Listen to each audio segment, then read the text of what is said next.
Mənim gələcəyim belə məhv olub. Sonsuzluq diaqnozu da qoyublar mənə. Gələcəkdə bir atalıq hüququm belə yoxdur ki, mən gələcəyim məhv olub. Bu vətən uğrunda, millət uğrunda.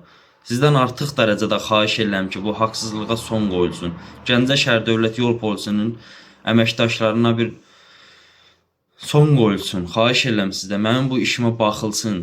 Nəyə görə mən və Abdullayev Neymət xüsusi qüvvələr mənsubu, ehtiyatda olan zabit, nəyə görə biz döyülüb söyülməliyik? Nəyə görə hər bir şəxsin bir qüruru var? Niyə bizim qürurumuz sındırılmalıdır? Nəyə görə?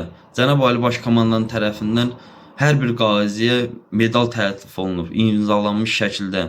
Nəyə görə mənə deyir ki, sən güya qazisən? Deyirəm, bəli, qaziyəm. Deyir, medalım var. Deyirəm, hər bir şeyim var. Nəyə görə mənə deməlidir ki, o medalı sənə verəni belə-belə? O kəlməni dilimə gətirib o ifadəni işlədə də bilmirəm. Nəyə görə mənə o sözlər deyilməlidir axı? Niyə? Haqq ədalət varsa, niyə bu vəziyyətə qoyulmalıyam? Niyə? Səsimə səs verin. Daxili İşlər Naziri, cənab Vilayət Eyvazov, cənab general, sizə səslənirəm. Səsimə səs verin. Sizdən xahiş edirəm, hər birinizdən.